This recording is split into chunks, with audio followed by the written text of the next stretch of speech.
In this video, I'm in conversation with Rob DeClark, Elizabeth Loudon, and Christina Basedow, all super experienced leaders in addiction treatment facilities. We get into some important details of treatment planning within a recovery community. If our goal is to truly meet a person where they are at in their recovery journey, then we'll first need to explore the important role assessments play in the treatment planning process. I'd like to start by talking about the essence of what formulates a treatment plan. What are the key components? Maybe Christina, just talk about what really is a treatment plan. Treatment plan is a very comprehensive assessment. It allows us to take a look at where a client is at from the assessment piece, from a medical standpoint, a physical, emotional, spiritual standpoint, some of the deficits they may have experienced in active addiction or mental health challenges that they might have had. And it really allows us to dig deeper with the client and get into a place where we're able to understand what they're going to need from the treatment process. Who should formulate these and when should they be done?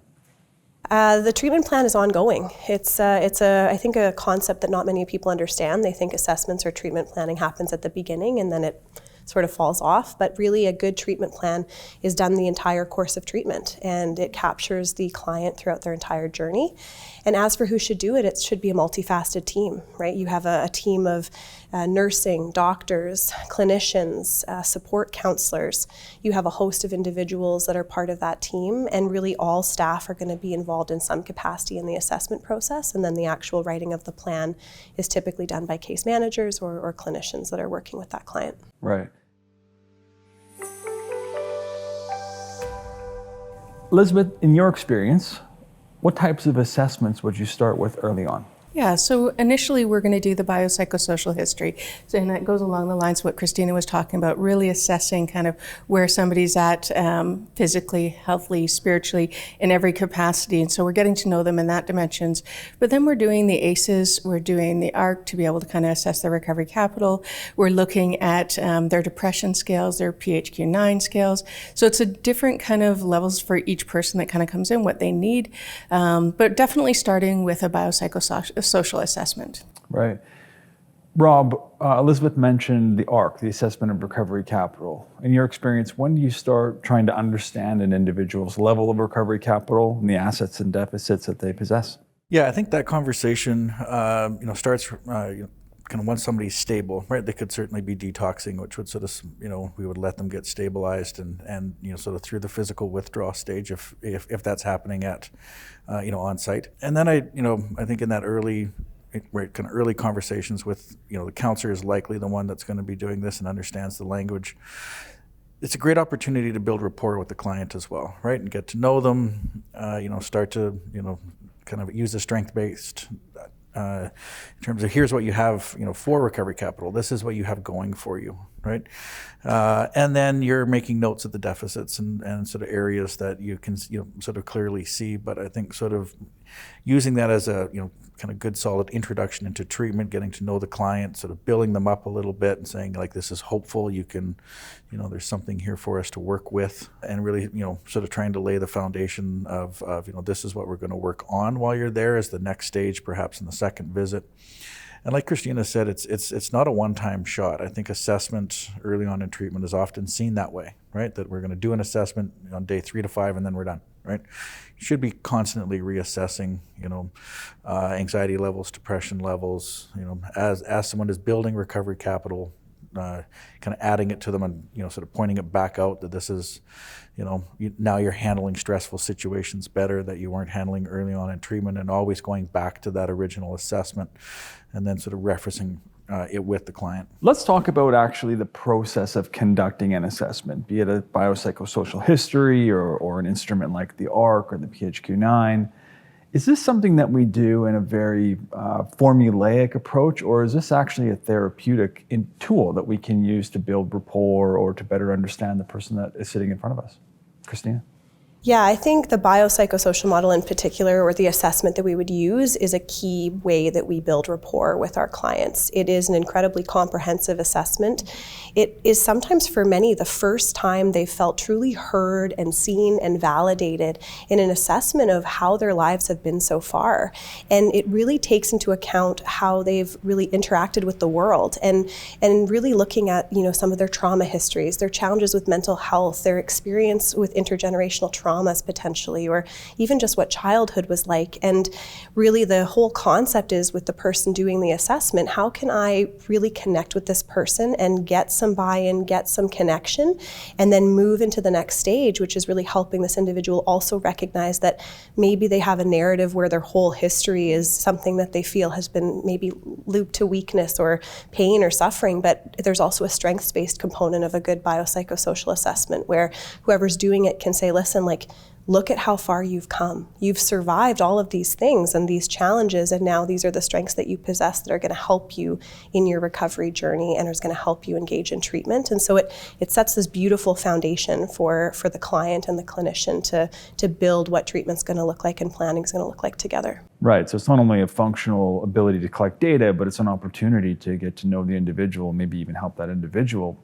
uncover some pieces they may not know about themselves. Yeah, absolutely. Right. And I appreciate what Christina just talked about.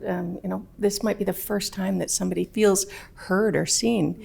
Currently in corrections within the TLU, these guys haven't had voices and they haven't had people listen to them or be respected. They've been housed, and now we're actually, formulating these therapeutic environments for them and being able to kind of listen and say, what do you need and how do we support you? So the biopsychosocial, as she talks about it, can be, it can be great on so many levels because of that. How important is it to really appreciate the individualized nature in this process? Sometimes when we use these types of tools, they can seem quite process or protocol driven, but we're really sitting in front of a unique individual. Maybe just speak to that a little bit, each of you, if you could. Yeah, I think it's important that we do individualize the assessments. There should be a standardized, right, so that the biopsychosocial, the ones that we've talked about, and each organization would have a slightly different, set of standardized tests that we would do, right? I really think it's a combination of both that rapport building with gathering data, and we should gather some data, whether it's the PHQ or the GATA or where there is a score, because that'll lead us to actually being able to do measurement-based care sort of down the road, right?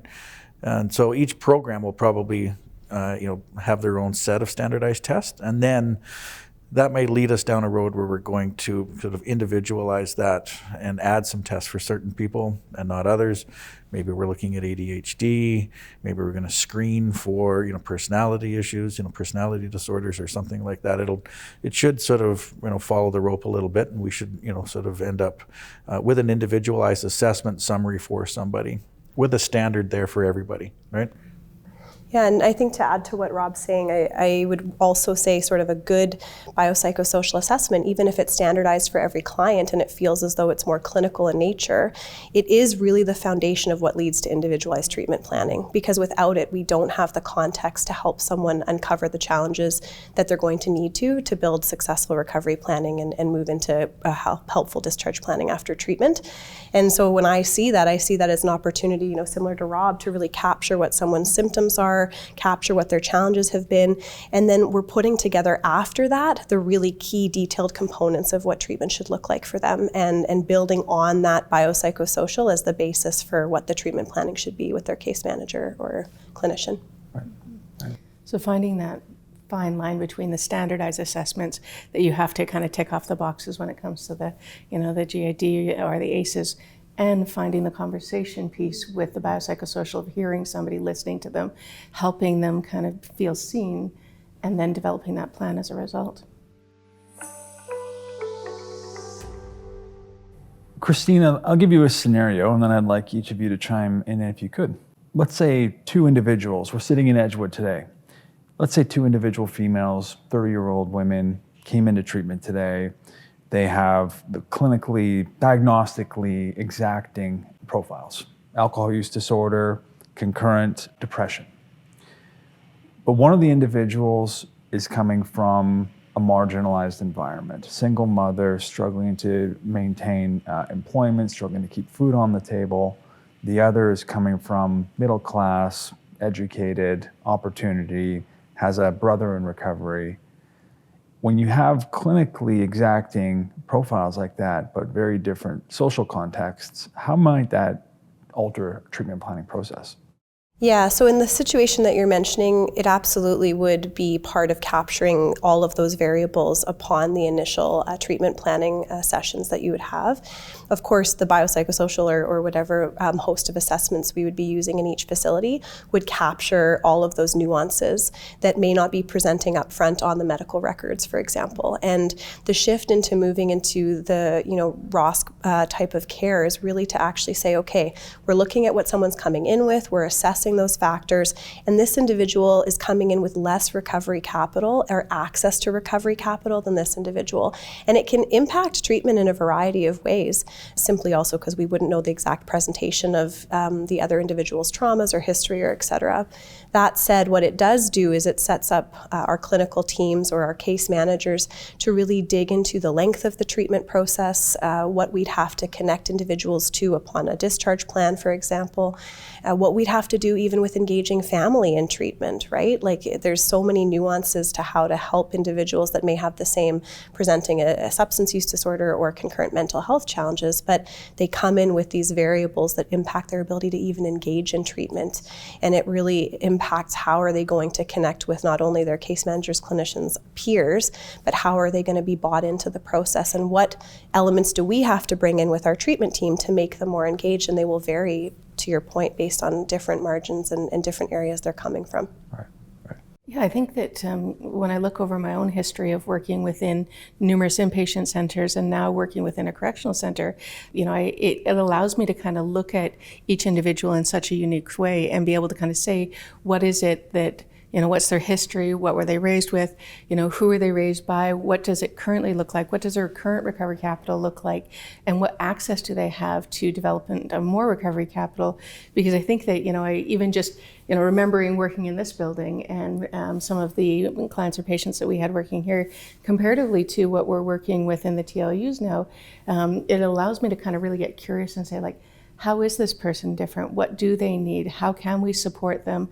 And how do we make sure that, again, when we look at discharge planning down the road, how can we make sure they're set up for that warm handoff or set up for success as much as possible versus just taking two people with, similar profiles and saying, well, we're going to treat them the same. Mm-hmm. Of course, we're going to do it differently.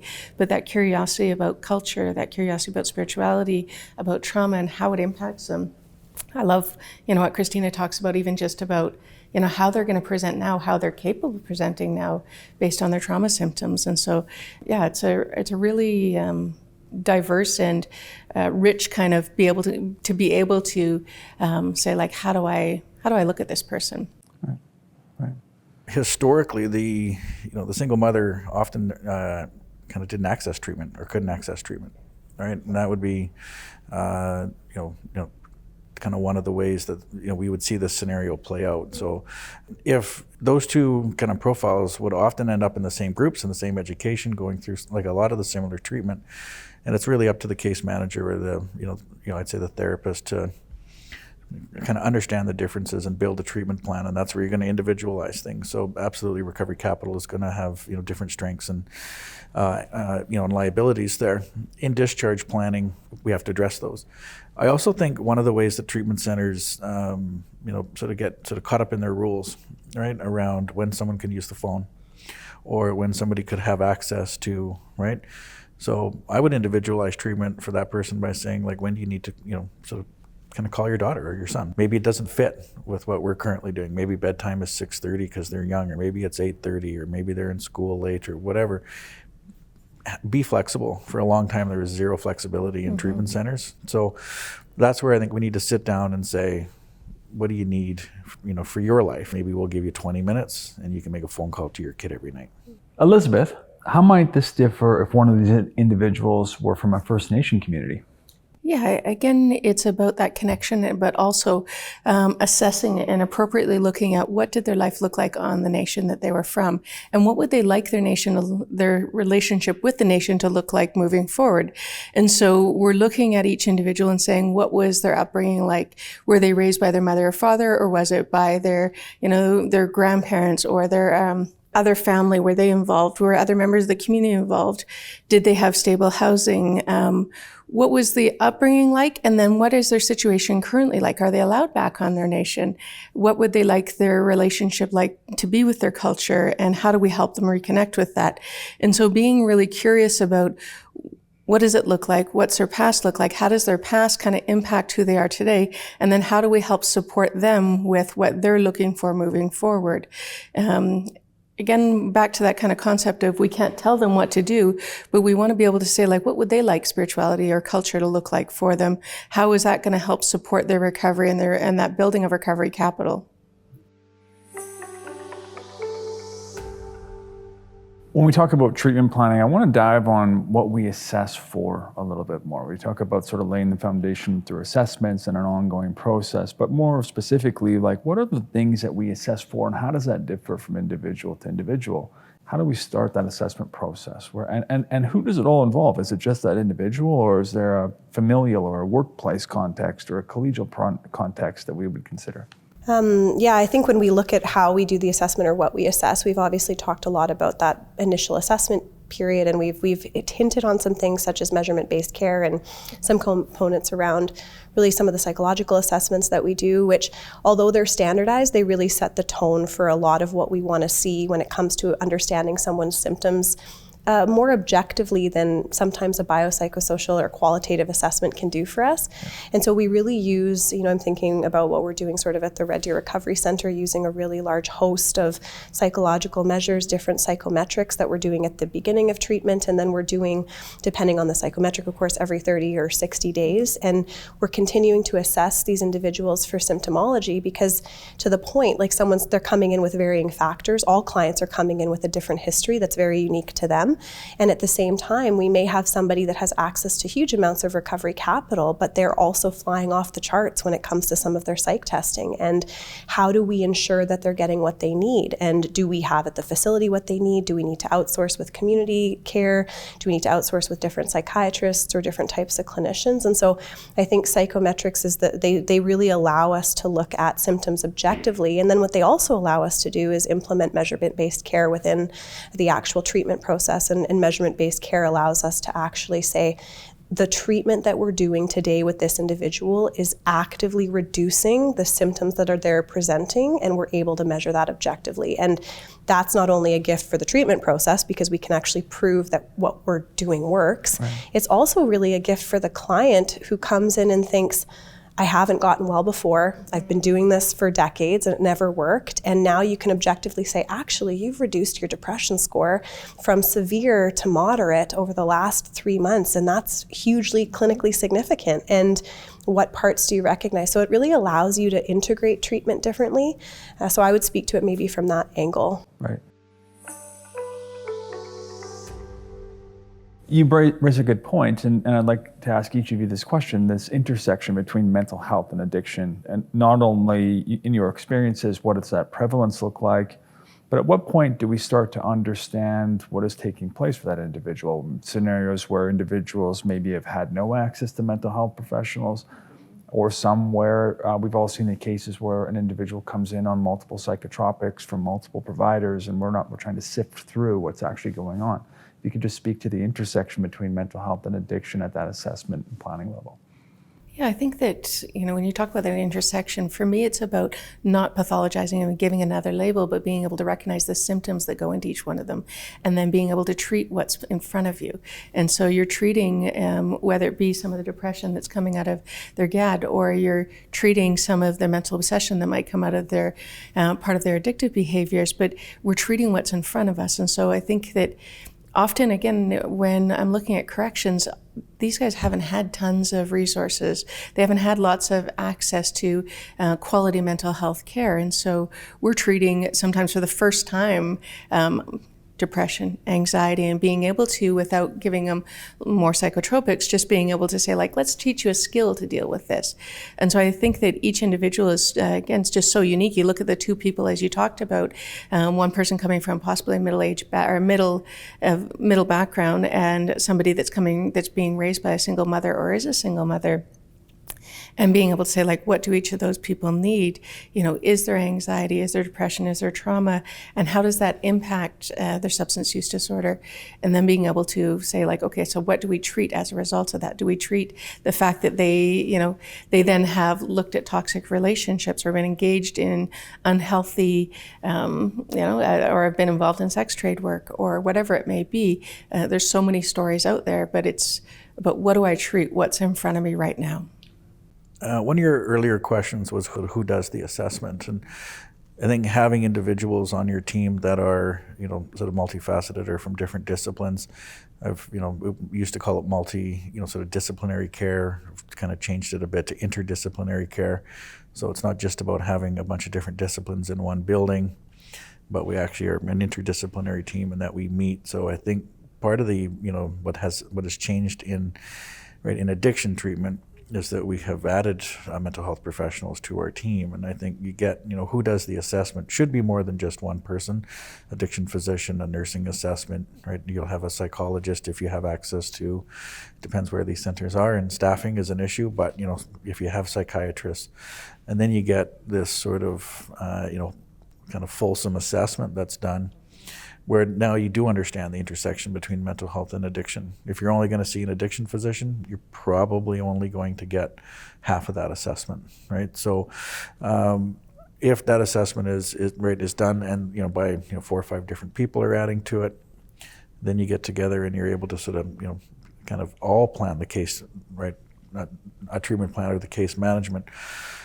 Then I think you're going to understand that intersection between mental, sort of health and addiction, and exactly what you need to treat. I think we would all agree that the person needs to be sober for us to really understand the mental health. That's kind of specifically anxiety, depression, that we need to get a sort of baseline of sobriety there, before some of those nuances can be understood. Having said that, now someone's coming in on 6 or 7 different medications, right? It's really challenging to just take them off all of them, because often that has to be sort of weaned and sort of stepped down. So now we're talking about a length of stay conversation. How long is this treatment plan, right? And I think we would also all agree that kind of if there is a comorbidity present, then this is going to be a longer stay, right? This is often why, right? We have to sort through some of those very complex and individualized questions that you just asked. Let's talk about the importance of developing therapeutic alliance in order to be effective in this process, and maybe just some experiential pointers on how to do that, things that work. What does that look like? Yeah, big question right there, because I think that, again, I look at all of the different places I've worked over the years, and I think that currently working in corrections, there's some of the hardest people to make that therapeutic alliance with, because they come in traumatized, they come in that they have been housed in institutions for years, and they don't trust the average person sitting in front of them because they think, what does this person want from me? And so, connecting with somebody and making that therapeutic alliance is one of the most important things that we do, whether it be in an inpatient setting, whether it be in a recovery community, or whether it be in a TLU, being able to slow down, take the time, find out who they are, listen to them, connect with them, and ultimately care about them. We get to show up and we all get paid for the work that we do, but we get to show up and decide how we're going to show up with somebody. Are we going to be able to say, like, this is a human being sitting in front of me, or is it just another number or another person over all the years of doing this? And so being able to connect and care with these guys is such a big thing. Have them feel seen, have them feel heard. Recently I had, we call them members in the TLUs, not inmates. So we had a member say to us, you treat me like a human. And I probably had a surprised look on my face when they said that, because No, I think we're supposed to, right? And when I had that surprised look, he said, Elizabeth, we don't often get treated like humans in correctional. We get treated like animals. And when you treat us like animals, we'll behave like animals. And so for him to feel like he was being treated like a human, to be heard, supported, listened to be given a voice, and to be able to kind of, be a part of his treatment planning was a big thing for him. And so when we did all of that, his demeanor changed. He started feeling safer. He started feeling more connected. He started talking more in group. And that's when that healing started, because we treated him like a human. And I understand, like, that sounds like an extreme example. And at places like Edgewood and of course places like Red Deer Recovery Center, they're treated like humans all the time. But not in every level of care does that happen at this point. And so we're changing that landscape by developing a therapeutic alliance with them, by showing them that we care about them, listening to them, connecting, doing the assessments to find out what are the barriers, the struggles in their lives, so that we can support them into changing that. How important in that situation is equalizing a power imbalance? Yeah, well, of course. I think in the TLU, we are known by, like, I'm a member in the TLU. I'm not the clinical director there. I'm somebody that's going to hang out and do group with them. I'm going to, joke with them in morning meeting. And so that we try to equalize that power imbalance, even with the CSWs there. And the CSWs, although they're, they've got their blues on, their uniforms, they've got like a Kevlar vest on, I'm pretty sure. But when they're sitting in a group with us, they're just another member. And so often within the TLUs, you'll find the members say oh, I'm excited, so-and-so's working tonight, instead of like, oh, my jailer's going to be this, and so definitely trying to help that power imbalance. But within, I think, any center that I've worked at, that's important, because it's not about, the clinician said this or my therapist did this, but here's a person that's caring about me, that's looking at all of these factors in my life and being able to develop that plan that is hopefully going to change my world. And so I don't end up playing back in places like this. Yeah, and if I can add to that, because you did a beautiful job of capturing how we build that therapeutic alliance and that connection with our clients or our residents or members, depending on which site we're in. Whichever site. But I think there's just been a huge shift, even recently, with the shift into ROSC, with therapeutic communities, where the client's experience is actually what's important. And there used to be this shift before we went interdisciplinary, as Rob was mentioning, where we were the experts, right? Yeah. And we knew best, and we would then prescribe what we thought was best. And there's been this really beautiful shift where the experience of a client in treatment is actually, their experience is front and center, and their experience of staff is important, and their experience of their own treatment is important, and we actually pay attention to that, and we humanize the process, and we bring in these interdisciplinary components so that the psychiatrist is no different than a resident, and the psychiatrist is no different than our maintenance staff, our janitorial staff, our kitchen staff. And because we all work in more of a community setting now, and it's more accepted, every voice is equal, whether it's someone that's in treatment, experiencing their own recovery journey, or someone that works regardless of position, title, salary. And that's been a really distinct shift that I've seen that has impacted recovery and the ability to get well in a really beautiful way, and humanize the process, to which Elizabeth was speaking so well too. Right. The role of the assessor providing assessments, is this a clinical role only, or may peers in treatment play a role in this? Yeah, I think it really depends on the assessments that we're doing, right? Some will be, of course, highly medicalized or more clinically focused, and even from a trauma support, or a lot of these really intense or more longer term assessments can bring up a lot of challenges for people, or traumatic memories, things that they may not have had to look at without the influence of substances or without something else to cope with. So those would be more clinical in nature. Right. That said, I think particularly in the therapeutic community, when you have a lot more time with your individual patients, and there's really the development of that community is part of treatment, right? Every resident, every staff member is involved in the treatment process. And I believe that assessment is going on the entire duration of treatment and is actually part of everyone's job and everyone's connection to each other. So you'll have peers offering a lot of feedback, observations, senior peers potentially, you know, looking out for some more junior peers and even vice versa, depending on that. But you'll also have different staff members with a host of different experiences that have different observations. The way that, for example, Susie may interact with a clinician or with a case manager may be very different than how Susie is in the kitchen, or the state of her room may be in absolute disarray, but she presents really well. And what does that mean about this person's treatment journey, or how can we help support them in a different way? So I feel like assessment absolutely is part of the peer process, and also would include staff that wouldn't typically be seen in that assessment-based position, if that makes sense. Yeah, absolutely. When we think about a treatment plan and what we've talked about this morning, you know, we go through this process of assessment at a point in time and a historical understanding of an individual to understand where we want to go.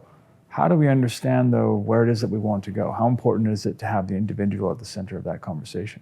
I mean, it's vital. The plan won't be successful if the individual isn't on board with it and doesn't understand it. And I think that's part of that expert, that we're the experts, we'll tell you what you need to do, whether you really understand what that is or not, or, sort of agree with it. In my own personal recovery, I remember being told, in treatment, we'll hear from you when we want to hear from you, right? So, that was a long time ago. I got some gray in the beard now, but that was but that was literally what I was told. Like, we'll hear from you in a few weeks, but right now you're going to sit down and you're not going to speak, right? That model, thankfully, has left. And there is, the client has to be at the center of it. They have to understand it, which means you actually sit down and you go over the assessments with them, right? And this is what's there. This is what this score means. This is where we're going to focus treatment on anxiety, sort of coping skills. These are the skills we want you to leave treatment with. I think that's a shift as well. We're much more skill-based in terms of wanting people to have actual tools that they can use, a good understanding, practice those while they're in treatment. But if we don't sit down with a client and explain it, and we just talk about it in a case conference meeting, right, with all the team, and then expect the client to just sort of magically understand it and follow it, it's going to fail. So I think it is, they have to be kind of a part of developing it, but they also have to sort of know exactly why we're doing what we're doing. Right? What's the rationale? There's no big magic secret that the team's talking about over here, and we have the answer, and we'll let you know, on day 45, right? Like, we have to explain, this is why we want you to follow all these rules. This is why we want you to get up and get out of your room and be active, or this is why we want you to have a roommate, or why we want you to be in this group, and why we're gonna, yes, you should try yoga, or you should, this is what exercise is. Here's the link between exercise and addiction. Here's the link between depression, right, and sort of being active and going outside and doing these things, right? There's a link. This is why, and we want you to do it now. If you show us that you can sort of do it now, and we all agree this is your treatment plan, then we feel pretty good you're going to do it when you leave, and then we can start talking about, having you leave here, right? But actually walking through how treatment works, opposed to the sort of mystery that, we know the answer, and right, and if you follow all the rules, we'll give it to you at the end. Yeah, and if I can add to that, Rob, because that was a really great explanation of how that moves through treatment. And you were asking, like, how do we know where we want to go? I think sometimes we forget the need for us to examine our own bias.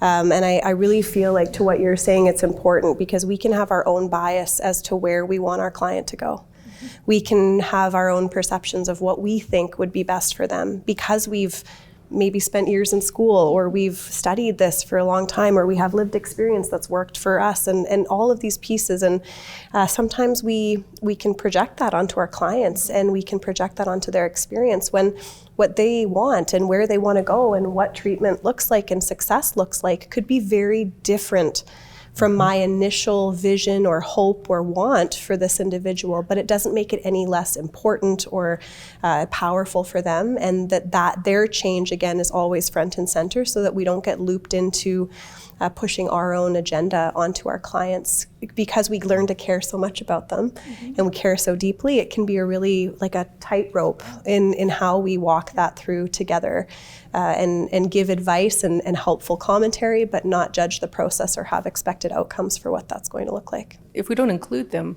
they have huge pieces of the puzzle that we don't understand. And so, if we're saying to somebody, hey, you need to reconnect with spirituality, and this is how it has to be done, and yet, they want to do sweats and ceremony as part of their, connecting back to culture, and we're saying, oh, we want you to read this daily reflections, it doesn't make sense to do that. You want to be able to say, like, what does spirituality mean to you? What does culture mean to you? And be able to have them tell you what it is, as compared to for you to tell them, understanding the biases, not being the expert, but allowing them to actually say, like, hey, I'm kind of an expert at me. Let me tell you what I want to get back to, what I want support in. There was a scenario right about what we're talking about that I faced this week where a counselor really wanted a client to break up with their boyfriend, right? Because he wasn't healthy. Client did not want to break up with her boyfriend. Client wasn't going to break up with her boyfriend. But this guy was not healthy for her, right? They had used drugs together. There was some violence in the relationship at some point, and she had a strong belief that, he wanted to come visit. Nope. And we had to have that conversation about, like, the client's telling you what they are going to do, right? And you can just say, no, you shouldn't do that. I'm sure they've had lots of people that have said, no, you probably shouldn't be using these substances. It doesn't necessarily work that way. So they're going to stay together. So how are you going to work with this client now? Because, I think this guy should come up. We should probably have a conference, and we should probably actually work him into treatment because the client's clear with you. They're not going to break up, right? Maybe that is whether it's a healthy or unhealthy relationship, just being able to not just get stuck in that sort of spot where I know what's best for you. So, maybe it's not, but this is what the client's going to do. And we have to shift the way we think. One thing I'd like to talk a little bit about is the delineation between addressing deficits and establishing sort of forward markers or goals based on where the individual wants to go in life. And to set it up a little bit, we talk a lot about recovery capital, born out of social capital. When I first started looking at this and getting interested in it, the research was largely focused on reduction of volume of substances. I now drink 3 less beers a week, or I use this much less a week. And it never resonated with me early on because when I entered recovery, I couldn't live that way anymore. This was simply that way of living just could not go on. And I think that I've seen a lot of that, as have each of you, over the years. How important is it to really unpack where an individual wants to go in life beyond the walls of that treatment center or that recovery community, and start to understand that? And maybe how do you reconcile establishing individual goals with keeping someone present? Well, I think that, I'm going to use the example I think that Rob put out there a second ago. Like we've got a woman that's in a relationship, doesn't sound like it's a healthy relationship. The therapist says you need to break up. That's not necessarily the right path to do. But what do you do in that situation? And so that this person her partner might not be a healthy partner for her, but that's not the path that she's on right now. And so it's about, showing her and asking her, what do you want hope in your life to look like? How do you want to be treated in a relationship? What does your own self-esteem look like? And how do you want to grow that?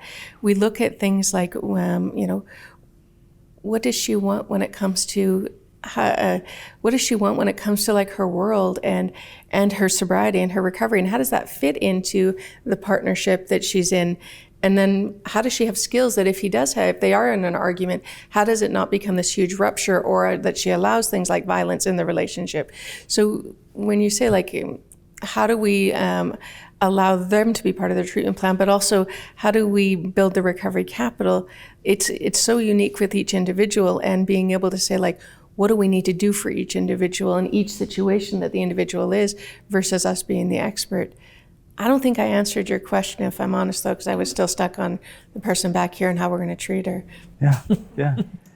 To me, just to set it up a little more, we know that addiction and recovery are largely influenced by environment and context, right? We know that neurologically, we know that behaviorally.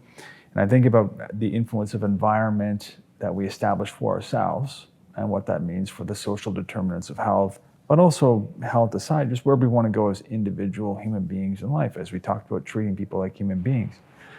I'm just wondering, when it comes to a treatment plan, is this important at this time to understand directionally even where someone is trying to go and what maybe we can do to start laying the groundwork for that? Or is this largely a clinical tool? I would say it's vital to really know where someone wants to go. And I would also say help them figure it out, because many are coming into treatment, to your point, with really no vision of what the future could look like. So much despair potentially, or experience, or even just the cyclical nature of being in and out of recovery potentially, or active in addiction or different substances. So I believe the directional component of someone's journey is hugely important, not just interlinked to them, but also interlinked to what their family status is. Obviously, cultural connection, other pieces that exist outside of treatment. Some individuals are coming in and the plan seems relatively clear, right? They have a supportive, in the examples you gave, they have a relatively supportive household. They may have people with experience in recovery. They have, motivating factors such as children or work or external factors that really keep them on a pathway that feels, good for them, and they feel connected to that journey. And then there's individuals that come in that have no connection, maybe no access to housing, no basic needs support. From a hierarchy of needs perspective, nothing that gives them the direction that they would really need to know, why would I choose recovery? Why would I want to enter this completely different world? And it's scary for so many of our individuals to think of a different life. So to help them find that direction, I think, is part of the real goal of treatment, and is something that's accomplishable in longer term care, if I can use that word.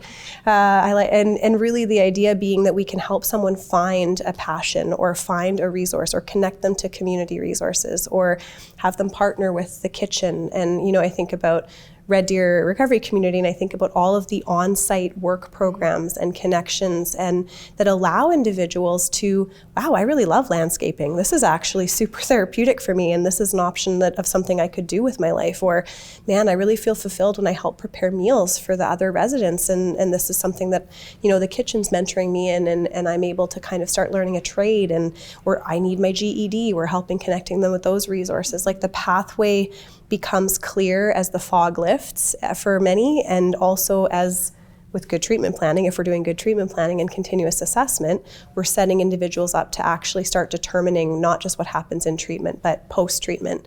And that also includes reconnecting them to family visits, allowing those things to happen in the centers if when possible, to allow for people to really find out, can I maintain this relationship that may not be the best for me, but do so with a lot of recovery capital that allows me to make choices instead of feel forced to stay or whatever else. So I think it's really important to aim in that direction for the entire client experience.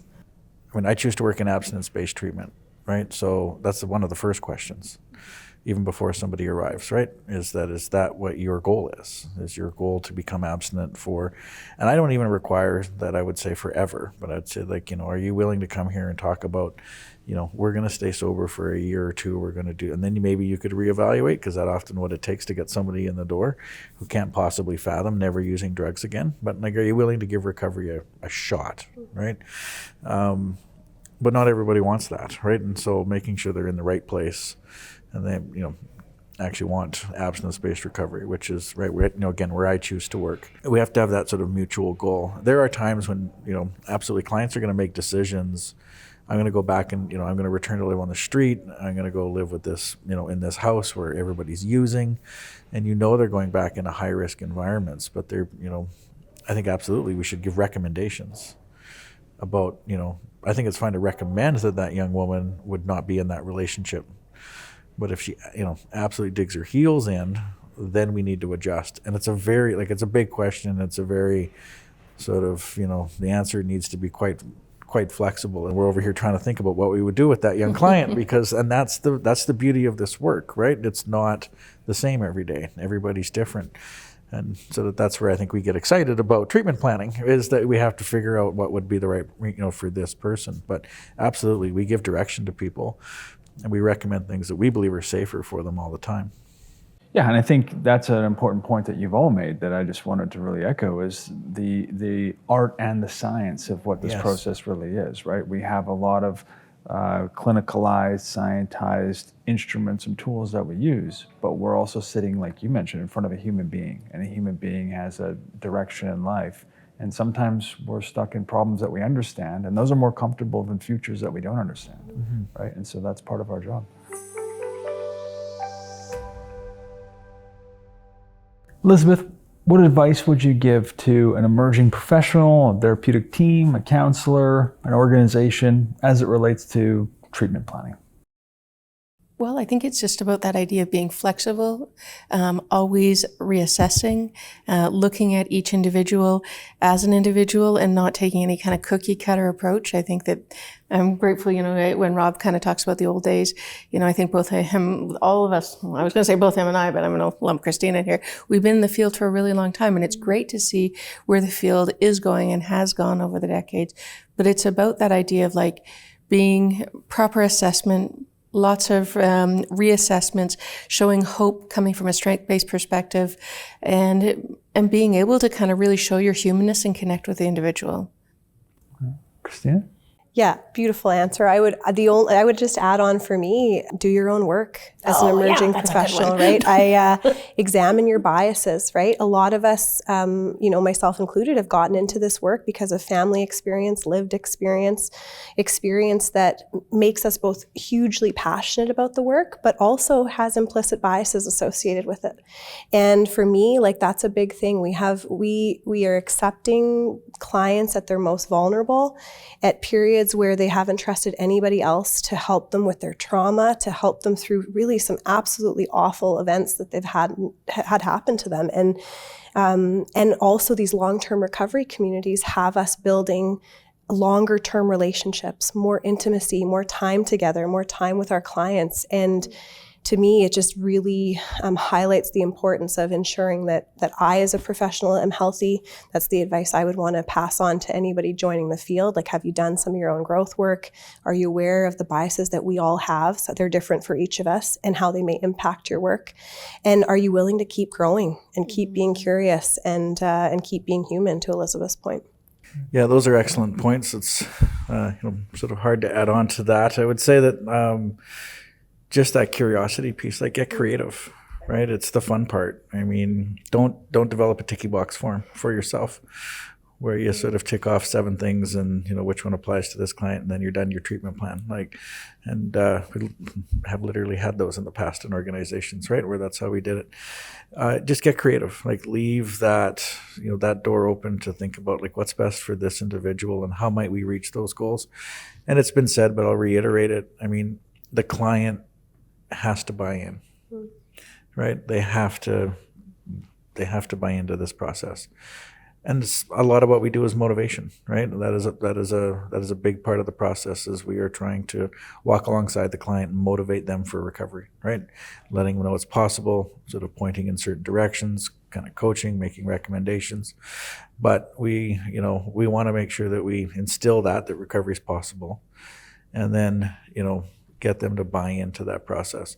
If they're not, if they're not going to, that's when we have to get creative, right? That's when we have to think, all right, how might I adjust this to something this person's going to do? And that's where my bias comes in. Maybe it's not, where I want them to be or where I think they should be, right? It's where they want to be. And so it might take them a bit longer, or they might, sort of be working at this for a while. And view relapse differently. I think, that would be the last point I'd make is for any professional that's sort of in this at the beginning, relapse feels like failure, and it's not, right? I had to go to treatment a couple times myself to get it, right? It's not, but that first treatment stay, which is actually in the building we're in today, I remember points that were made, right? I didn't stay sober after that, but it built a foundation, right? So view relapse differently. It's not a failure. It is something that is a kind of part of the process, and I think it's something that certainly, hopefully, that person comes back around at some point, knows recovery is possible, and finds it at a later date. But we're just there to sort of try to support them to start that journey. Yeah, all excellent points. I really love what all of you said, and I would just reiterate too that part of that planning process from my perspective is about really understanding where the individual wants to go. I think you really have to come alongside that individual as partly understanding and helping them understand or tease out where is the future direction headed, what does the true north look like, because people can achieve their own goals, but it's a little harder to achieve someone else's goals. Yeah. It's been a great discussion, you guys. Thank you very much. As I listened to Elizabeth, Christina, and Rob share their deep insights and years of experience, I was struck by a couple of things. First, just how important it is to see treatment as just one part of the recovery journey. I continue to be surprised by just how often we lose sight of this, and how important it is to focus our assessments on a person's strengths and not just their deficits. It's those strengths that are going to become their recovery capital.